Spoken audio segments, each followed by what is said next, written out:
Hello, and welcome to Decipher This, a podcast about music and technology from Ensemble Decipher. I'm Joey Bohigian. I'm Nilufara Noorbakhsh. And we're here today with Daria Semegen. We're really excited to be talking with Daria. She's a former teacher of ours and mentor to many of the members of Ensemble Decipher. So Daria Semegen's chamber, orchestral, vocal, and electronic music with dance and film tends toward the experimental. Her first score for instruments and musique concrète tape is from 1965, followed by a tour de force electronic music works she crafted with classical analog studio techniques. She is renowned as one of the pioneers of electronic music, and her work has been featured in articles, books, and as the subject of an international seminar at King's College, University of London. Welcome to the podcast, Daria. Thank you very much. Good to be here with you and Bilu. Thank you, Daria. Well, we actually wanted to start the segment with a very interesting concept that you mentioned in one of our email threads this week. You mentioned something called discontinuous listening, which you describe as momentarily taking sounds out of context so they stand outside of continuity and their strong contextual influence rather than be buried or masked by continuity. So can you tell us a little bit about what you think of as listening versus hearing? Are those different? And can you identify a few different ways of listening for us? Well, it's listening with intent to glean aspects of sound behavior and be affected as a listener by what one hears, meaning being a reactive listener. So the way you just described it pretty much describes some of this process, where instead we seem to tend to desire some kind of continuity in time because, well, the next question, why? That makes us comfortable rather than having constant discontinuity or interruptions. So that is a kind of, loosely describing it subjectively, a kind of comfort zone listening where we don't like to be interrupted. But that means we are creating perhaps a continuity, which is a mood of some kind of expression in continuity that we become accustomed to. And being accustomed is a different situation of expectations, let's say, for listening. And perhaps it is a more relaxing into the longer comfort aspects of a sonic experience of an event. I intentionally, with that type of listening, which is a sort of exercise, try to break up continuity so I can put in a different situation to pay attention to. So I started doing this with sound tape, and I would play momentarily, literally a few seconds and stop, and then another second or a few more seconds so that I could experience sounds, not reading as a continuity, as if we're reading a book, and getting into the meaning of a paragraph.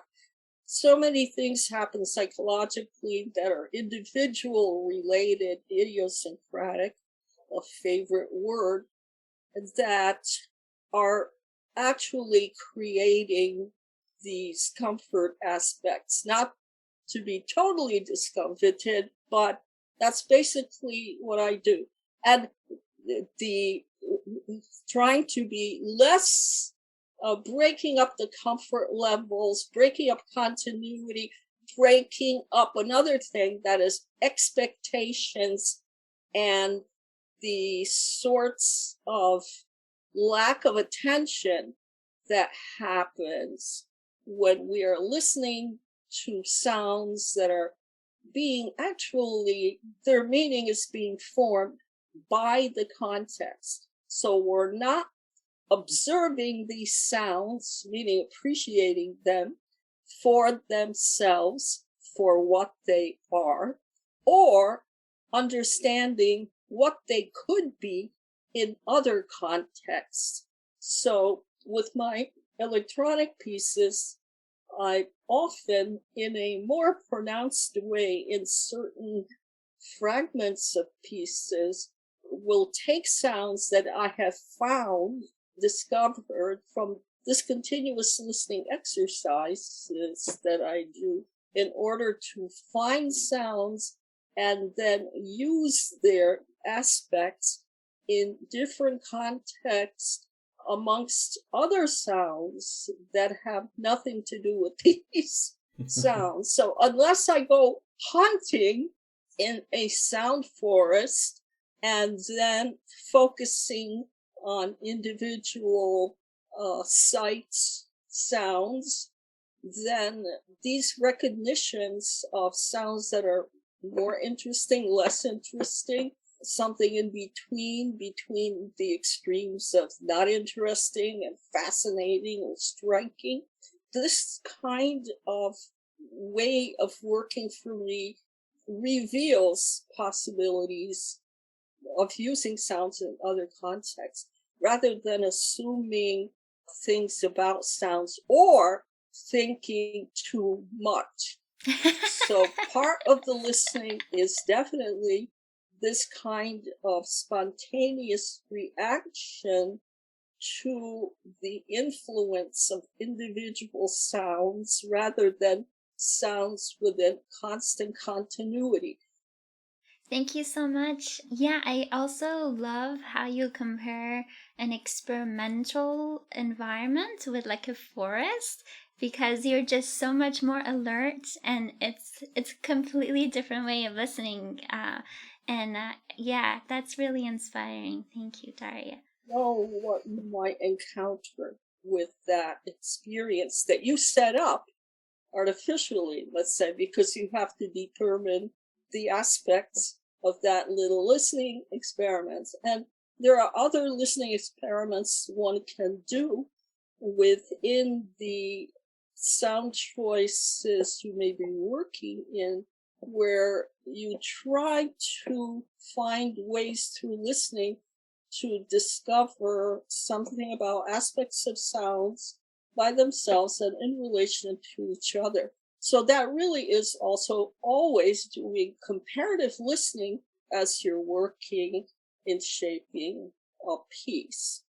In working in the studio, if it's an abstract art piece, as I can describe it, that is not dependent all the time on some pre-made structure of such as perhaps a conventional way of setting poetry to be intelligible in some ways, as opposed to being more abstract and perhaps cubist and other attributes, and there's all kinds of cubism. And that brings me to also mention how important it is for creative artists in any area to be familiar with different thinking, especially from the end of the 1800s and on. All of these amazing art movements that are not relying only on the old ways or the typical ways. I shouldn't call them old ways. They're conventional ways of working that people were used to in Western culture are still being used. Not everything is experimental or abstract in different degrees of extreme, which is, of course, an impression based on people's individual art experiences, music experiences, etc. So I think it's very instructive to understand different art movements and also appreciate something like precisionism, the quality of working, even though that's not the way you might be working in a piece, or not all the time. You appreciate the degree of attention is what you appreciate that the artist has put into aspects of their process and also the outcome of the process. And I realized something that should be very obvious is that typically we do not, as the receivers of the outcome of an art process, we don't really know about the process. We don't know the narrative of the process, which is interesting that we only are, let's say, observing and being gifted by the makers of this experience. We only know the outcome and the result and can only guess about a lot of the process. And even if we have people purportedly describing the process, it still is not the same thing. And we try at least to imagine what this scenario might have been like and make really our own narrative from imagining and getting information of different kinds about it. So I find that kind of connection is interesting, and one can have that, of course, with music and art and dance and all aspects of communication that we can experience out there. So we are communicating with now, we're communicating with the past, and I find that is very intriguing. And the fact that as perceivers, as listeners, we are not perceiving everything absolutely the same way, because simply being alive, our entire physical system, which influences our mind, we're not separated from our brain by fantasizing that our thinking is somewhere else. It's within us, and our entire endocrine system is constantly churning as we are living moment to moment. So we're not the same person physically and possibly mentally from moment to moment. Therefore, when we listen to something in different moments, we are experiencing it not 100% exactly the same as we did yesterday. In fact, we have to make an effort to pull ourselves together to focus on what it was like to be yesterday listening. So I find that also a challenge if I need to do certain kinds of things in the process of working on creative things as a listener, viewer, and someone who's aware of being influenced by other aspects of life. Yeah, that's actually a great transition to what our next question was, which was to ask you about, you talked about the need for flexibility in listening and composing, as you just mentioned, the variation in your experience of sound from day to day, but also the need to embrace your intuitive reactions when you're composing. So we wanted to ask how that outlook has shaped the way you compose, but maybe also the way that you teach when you're working with students in terms of embracing intuition and being flexible with your sounds. I think that, again, it's an aspect of awareness, whether someone welcomes that as part of the mix of communicating with one's ideas and also communicating with people, and in, let's say, classroom teaching, one is revealing certain things that are sharing. So it's an aspect of sharing. And I think one's intuitive self very much is a part of that, whether we call it that situation and enumerate it among things that are happening in our response, and our response in communicating with others, which is also a distractionary response that is modified by the context that we are in. So I think it's interesting that we are having these modifications. Our intuition is very much involved, and our sensing what is happening in connections rather, and of course it depends on one's percentages of perceiving different aspects and what happens with our imagination during the time of communication and interaction. So one might go into people who are have words from psychology, may interpret various situations in their way and apply jargon, but we have to adapt. It's adaptation for the purpose of communication. In classrooms, for example, no matter what happened on your way in traffic jams or whatever degrees of debacles on your way to teaching or performing, etc., you have to create a situation for communication at a lesson with students or a student, or focus on the purpose of your interaction. And I think not block out certain aspects that may be important as a communication, whether they are more positive or negative, to make everything absolutely make nice.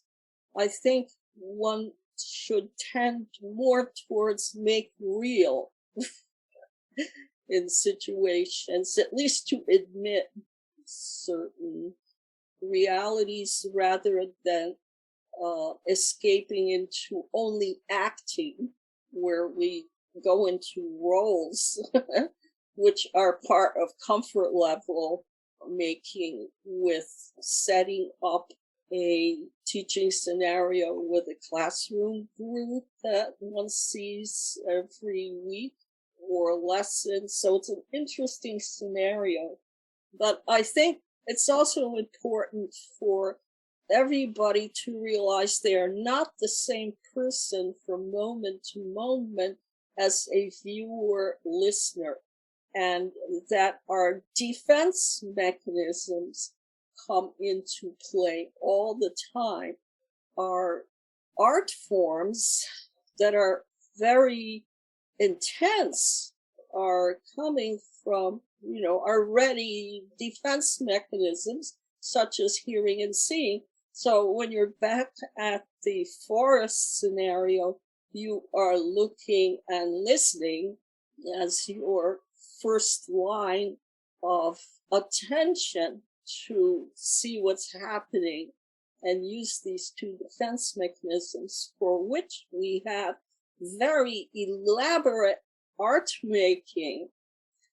My certainly electronic music work in a very direct way is related heavily to comparative listening, and it's far less abstract as an experience than making a score for instruments, for example, where I'm also having to create symbols language called scores, and sometimes having to design the visual symbols out of necessity in order to communicate visually with interpreters who are experienced performers and even composers in order to create an experience. So what I'm doing is something typically with a purpose, but the purpose in some of my art making, music making, has to do also with finding an outcome, because at some point an event experience has an ending, although we have situations set up by composers, notably John Cage, to purportedly continue an experience, but partly it's a wishful thinking, and partly it's creating a narrative continuity. So to some degrees, all of that is interpretable, all these efforts. We wanted to ask generally about gesture and music and how you think about that, but we were listening to your collaborations with dancers and specifically the piece Arc. So could you tell us a bit about how you think of gesture and either in Arc or in any other pieces about working with dancers? Well, Arc is a highly structured piece, and it's based on a set of graph sheets that the choreographer very specifically designed, and a form that was an ABCBA form in the time structure. So, and also in the flow of events, let's say tempo changes. So there were absolutely metronome markings. The A sections had their own markings, and they were opposite each other in this time event called this dance. And then the B sections in ABCBA had a different, speedier tempo, and the C section in the middle had the fastest tempo. And the choreographer was not interested in mood, so she didn't talk about it. I had no idea, and everything was specified. Each beat of this, in phrases which had 13 beats, 11 beats. We're not talking about typical 4 beats per measure type layout at all. So there would be 13 beats, 7 beats, 5 beats, 3 beats, 3 beats, and then suddenly 21 beats. And when I went to a rehearsal, the dancers had memorized all their moves, which were complex, and there were something like 7 or 8 dancers involved in this, and all sorts of organizing of mini groups of dancers in different stage locations. So what I'm describing is more toward complexity. This was a complex choreography. So this was extremely structured. This was not a situation typically that happens in choreography design, which is they choose the music, then they make a choreography on the music. Not that at all. And of course, I didn't know at that point anything about how choreography is made. I had not seen a classical ballet except maybe on television as a kid.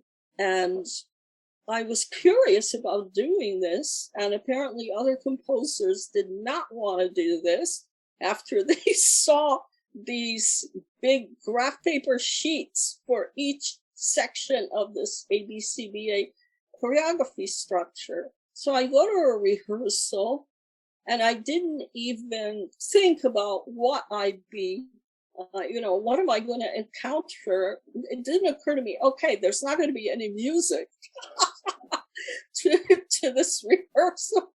So I just let it let things happen without preconceiving anything. And that is usually my approach before I walk into an electronic music studio to do a abstract piece that is unrelated to any other factors other than my getting ideas and pursuing them best ways possible through discovering what those ways would be for that piece or that fragment or that section. So I saw the choreography and took some notes and asked the choreographer, well, do you have any moods in mind? And the choreographer said no. That's a very cool story, and I love how the process is like totally reversed in this case. That's really interesting. I'm actually gonna, since you mentioned design, I'm gonna take a philosophical tangent here. You know, in our classroom, we always mentioned we're surrounded by art. And specifically design. Everything around us is design and it involves art. And so I was just wondering, why do you think then people just assume that art is not really a necessity to our society? And why are they so afraid of art?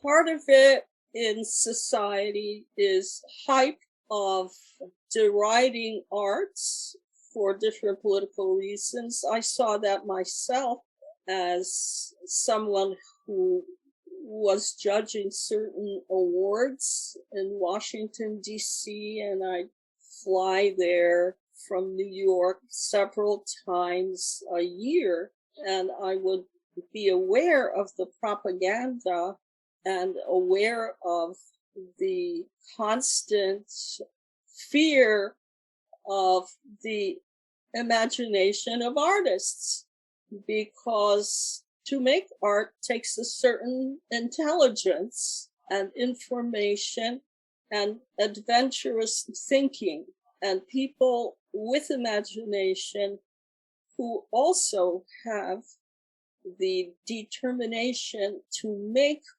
something in art are seen as a danger. Simply imagination is dangerous. So with less education and with the fostering of more and more ignorance, the powers that be in charge politically and behind the scenes through big force of the power of money are able to twist things around their way to maintain corruption, which is the usual old story about wanting and grabbing power. It's not about sharing power or wealth or spreading prosperity despite the propaganda.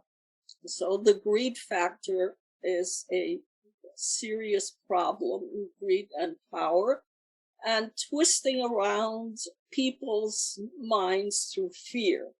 So fear and threats are just wonderful tools. Art isn't always doing that. We package fear and threats in thrillers that are fantasies of some kind that we then vicariously experience with our body-mind combination and imagination. So people need more information about art and places to enjoy art, and the fact that they can do it themselves. It is not, as it were, rocket science all the time, and it's not unavailable. It is an experience, and whatever you experience at that time is valid for you. I often will tell my students what it was like for me when I thought I couldn't stand watching ballet. I didn't know anything to look for, to appreciate, and I couldn't tell something bad or good. So I had to go through the experience of not going necessarily to a course or anything, but being able to observe and pick up information and look things up. And this was very useful for me in teaching later on, to understand and to share what it can be like to let go of assumptions about something and then pursue what one notices is interesting and why these things exist and what to look for. So hints to vernacular listener viewers are actually very useful. And I tell them, you are having a valid experience for that time that you are experiencing this. Be your own curiosity, if you don't mind, and trust your reactions at that time. And we are always a different experiencer from one year to the next. And that's as it should be. We shouldn't be so shocked that we were amazed by certain experiences from 5 years ago that today are kind of run of the mill for us. That's what can happen. Or we can cherish things even more that we experienced 5 years ago because we find more things to value and appreciate about them. So it doesn't have to be all, it's not like a frozen grading system of some sort in being a viewer listener. Yeah, that's great. Again, it's all going back to how we're listening, different ways of listening. So to finish up, we wanted to talk a little bit about the piece of yours that we'll be doing at our concert at Stony Brook in a couple weeks. Nilu and Rob have been working on a new version of your piece, Vignette, for piano. So could you tell us a bit about the piano piece, and then maybe Nilu can talk about what her and Rob have been working on with that? Well, Vignette was a piece for piano that was commissioned by the Library of Congress, one of their funds called the McKim Funds, and it was the first time they would get a piece composed by a woman as part of their offerings from the fund. And so it was intended for performance by the Kennedy Center Chamber Players Music Series of concerts, and also appeared in a program of the Juilliard String Quartet as part of their varied program, including pianists and string players. And this was for violin and piano.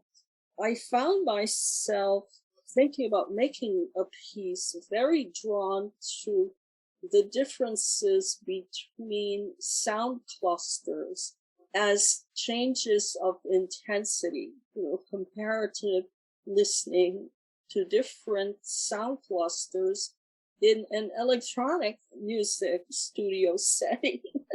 So I wanted to work with degrees of intensity and use comparative listening through some repetition, and also create different sorts of registral atmospheres and densities in pointed ways, meaning deliberate ways. So I rummaged around the piano and came up with some sounds and did a lot of comparative listening. I really was engaging in listening the way to different fragments of music I was making in a way with this piano instrument that was similar to the way I might be working in an electronic music studio. So part of my creating sounds and choosing process had a lot to do with that studio experience. And therefore the piece is structured the way it is to make different fragments of experience in this continuity. So there are contrasts and similarities going on. There's also towards past the middle, somewhere starts a more conventional pianistic section, which is flashy because it's a gestural satisfaction that is going on there to play something like that. And that is very effective.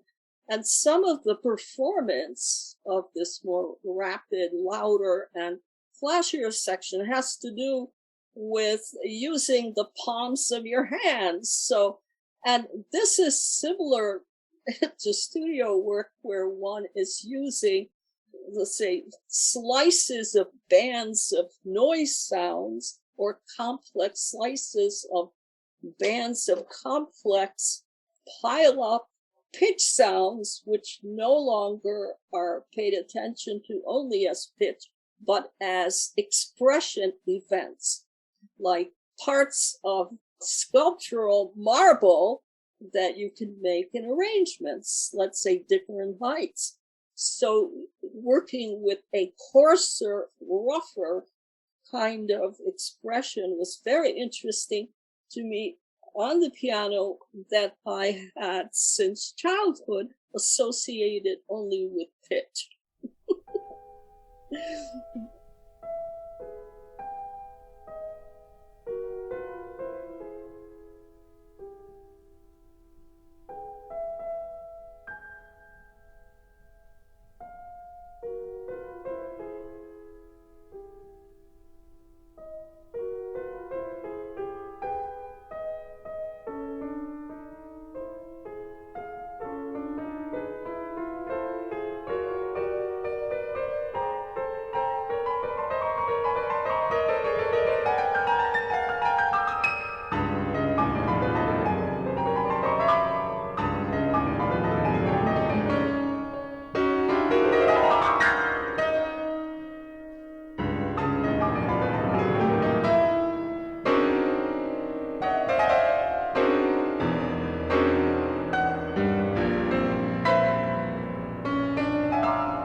Yeah, I have to say, first of all, it's a gorgeous, gorgeous piece, and I am always afraid of the flashy section.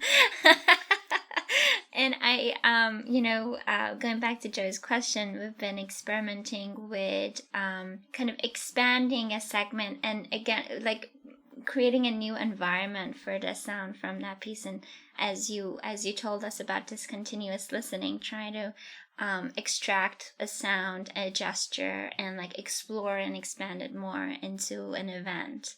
and it's been a lot of fun. Thank you so much, Daria.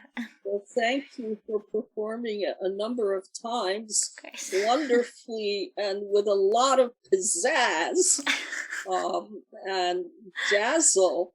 It's part of that spirit of the virtuoso gesture in that piece where you kind of let it rip. And it's a satisfying highlight to the piece, which has different contrasts of experiences in it, so that you play beautifully delicate areas as well as have the grit and force and spirit to perform and deliver to audience the really dazzling sections. We cannot wait to premiere this new version. Wow, neither can I. I can, as a listener, of course, I don't know right now the final outcome, but am I worried about it? No, I look forward to the experience of this new version that is transformed. Great. Well, thank you so much, Daria, for talking with us today. We'll be performing this new version of Daria's vignette on November 8th at Stony Brook University, and that'll be the first concert of our Serenity Pack tour around New York State. So if you're in the area, we'd love to see you there. But that's all for now. Thanks, Daria. Very much, Lily and Jerry. Thank you so much, Daria. Thanks for listening to today's episode of Decipher This. Your hosts today were me, Joey Bohigian, and Nilüfer Nurbach. The episode was edited and produced by me, Joey Bohigian.